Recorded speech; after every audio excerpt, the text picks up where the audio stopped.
Hey guys!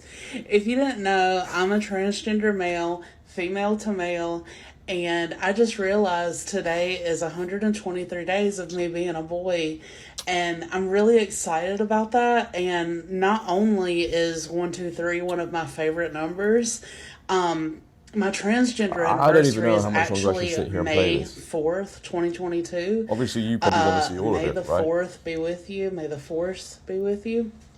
So I thought that was really cool.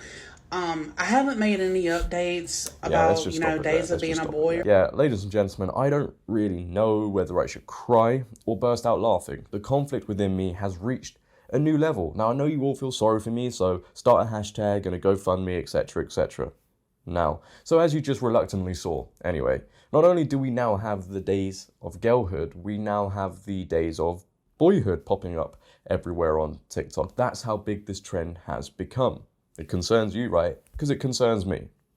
And who do we really blame for this? Who started this trend? Well, Dylan Mulvaney. I'm not even saying that to blame somebody, right? In all the videos I'm going to be showing you today, they literally credit this man. And it's no surprise to me because when they see the fame, the fortune, the brand deals, the likes, the comments, the Instagram followers, the invitations to the White House, of course they're going to follow suit. Of course these people will. Everybody wants to mean something in this attention economy we now live in, right? Regardless if it's the days of boyhood, the days of girlhood, and pretty much regardless if it's authentic at all. I don't think people really care anymore. I mean, part of me just thinks these people just want to get invited to the White House and sit opposite Joe Biden so they can say this to them. God love you. Yeah, I mean, I used to love the old world we lived in, right? But it's clear to see as we go further into the future, the woke world we're now living in, that is slowly disappearing. And just like the days of girlhood, this doesn't really make any sense to me because these people will never understand what it's like to be a boy, right? Because I'll tell you now, I'll get called a toxic masculine man before these people will, which is very strange to me because if you want to be said gender, you have to deal with everything that comes along with it. Or do we treat certain people differently? Who knows? I mean, these series are so compelling anyway. Really, they honestly are. I'm sure this one will force you to cancel your Netflix subscription. Probably not. This very first video, I'll tell you now, doesn't really resemble anything of being a boy, being about a boy, just apart from the fact they've now said they are starting the days of boyhood. Enjoy. Hi, it's day one of being a boy, and I'm so excited because I got this funky little fit that is really cute. It has this little funky guy on it, and I got this little choker and then some teeth earrings, and my girlfriend gave it to me. I'm very excited. It's so cute. And then yesterday, as if I'm not being spoiled enough, she got me this masculine little hoodie from the men's section. I love it so much. It makes me feel like a little college artsy guy who lives in the city and works at a cool little shop that sells coffee with latte art and bubble tea. And I love it. Are you laughing at me? No. But yeah, those are the good vibes and I'm very excited about it. Yeah, I don't really know what part of that TikTok resembles being a boy, apart from the fact they sat there and said, oh, I'm now a boy. So any progressive person watching right now, because I'm clearly behind on the trends, maybe they can point me in the right direction because I'm struggling here. But maybe that's the only clarification we need now, ladies and gentlemen, right? To turn on the camera and say, hey, look, guys, I'm now this gender and you have to respect it. You cannot question it, right? I mean, it's just quite insulting to me. Somebody can turn on the camera, and I'm sure women felt the same with the days of girlhood, but it's insulting to me. Somebody can turn on the camera and say, look, guys, I'm a boy without actually going through any trauma of being a boy. Yes, there is trauma. I know you're told differently, but there is. Are we just denying the true reality of the world we're living in? Are we just denying reality, creating this false reality in the hope we actually think we mean something? As I said, everybody wants to mean something now. Right, we need people to validate our own existence because if other people don't, we can't do it ourselves, apparently. To me, it's kind of like when girls or boys upload borderline naked pictures onto social media and everybody's like, well, why are they doing this? Why are they uploading this? Well, we all know they need people to validate their existence through likes and comments. I know changing your gender is a lot different, but it's kind of the same, right? Because these people upload these videos just in the hope people validate their existence through the likes, through the comments, through the shares, through the brand deals, through the invitations to the White House. Maybe I'm wrong, but Dylan Mulvaney is a big influence on these videos. I haven't sat here and said his name at the beginning just for the fun of it, these people actually credit him. You know, they say in their videos, this is inspired by people like Dylan Mulvaney and their days of girlhood, just like this next one. And I'm sure it will concern you how much division and chaos this has caused within this person's family. Take a listen. Hey hoes, I'm gonna pull a Dylan Mulvaney because she's a f***ing queen and I look up to her. Welcome to day one of being a boy. I just came out to my parents. Well, one of them. I still have to come out to the other one. Yeah, I'm terrified too, homeboy. I literally, this is gonna... I won't be there for that one. You will be excusing yourself. I'm terrified. Hopefully they'll let me get on T. We'll see how this goes. I have packed all my shit in the car. So. Day one though, thinking about, I mean, it went badly. It objectively went badly. Yes, it could have gotten worse. It didn't go well. It did not go well. But, yeah, no, it wasn't great. My mom's on a drive now. But, we'll see. So the influence, as I said, of Dylan Mulvaney is clear, right? These people are literally sat there telling everybody they're inspired by people like Dylan Mulvaney. They're not inspired by him, I'll tell you now, because he transitioned. Because loads of people are doing that now, right? They're only inspired by one thing. It's the attention.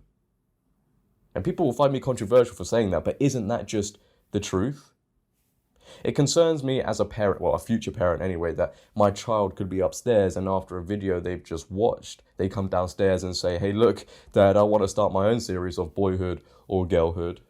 As we all know, kids are so impressionable, and I kind of think that last video backs that point up, right? Because if you sit there in front of them for long enough and say the sky is red, they'll believe you.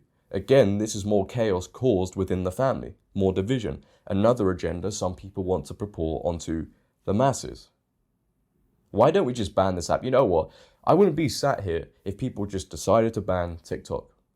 Why don't we do it? Because this is all that happens on this app. Nothing good comes from that app. And this next one, this final one, is the most concerning of all. The most concerning of all. I want you to listen out for what this person says, right? I want you to listen as hard as you can because there is a lot to take in. But after I heard this one, I was sat here and I honestly didn't know what to say. Thinking about it now, I still don't know what to say, but this is what is happening to the youth, especially in America. Take a listen. I'm starting a new series. This is obviously based from Dylan's series. It's day one of being a boy. I don't think anyone is really surprised at this point. I think half of y'all thought I was a boy. I don't know, bro. I'm glad I finally got that off my chest. And told people, because I eventually want to transition and I didn't want to keep it in anymore. Been telling people that I'm a masculine lesbian for about 2 years now. I've already been kind of binding. My mom thought that was odd. She didn't put 2 and 2 together for some reason. Even though she's a strength for children, it is what it is. But she's been supportive, and I talked to my teacher, and he helped me basically step to step how to come out to my mom. And I did it, and she cried like she was happy for me. And I'm getting measured tomorrow, and I'm hopefully getting an actual binder on the weekend. And then I have a doctor's appointment. They're hoping to get me on hormones as soon as possible. Well, not as soon as possible, but as soon as they can. Just because they want to catch it. Because I'm 15. I'm about to turn 16 in like 20 days. So I just want to catch it before, I finish. Oh, also, Dylan is an inspiration for all trans people. Especially trans youth. Yeah, there is so much I could say about this video, right? I think we all could. But to get angry, to get emotional, would mean we're just as bad as one side of the political spectrum, because as we all know, the ones who shout the loudest have the least to say. But this child, this young adult, is 15 years old, and they're being influenced by Dylan Mulvaney. They wear a binder, which I think is to hide their chest, flatten it down. They told the teacher before they told their parent. Another trend we're seeing where kids will talk to the teacher before they speak to the parent. And then in a lot of cases, the teacher then hides it from the parent. So I question how long this child was talking to the teacher before they told the parent. One of the most concerning things they said was they want to rush themselves onto hormones. We need to catch it. I need to catch it quickly. Catch what? The fame? Maybe this person wanted to go on hormones before they saw Dylan Mulvaney, and I question how and why they came to those conclusions. But when you see people like Dylan Mulvaney, you kind of amplify those feelings and you want to rush onto it. Oh, look at that fame, look at that fortune. Invitations to the White House, get me on them straight away. I don't want to keep on bringing Dylan Mulvaney's name up. But isn't this just the case? Isn't this just the harsh reality? But I want to hear your opinions, ladies and gentlemen. How do you feel about these new videos I have just shown you? Are you concerned? Are you shocked? You're probably not even shocked because you've probably seen all of this before. I would like to know. If you have enjoyed today's video, then please for me, make sure to leave a like rating. If you're new, hit that big red subscribe button and turn on bell notifications so you never miss a video. But until next time, it has been your boy JD. Please for me, make sure to always have a great day and stay safe. I'm out. Delete TikTok. Peace. See you next time.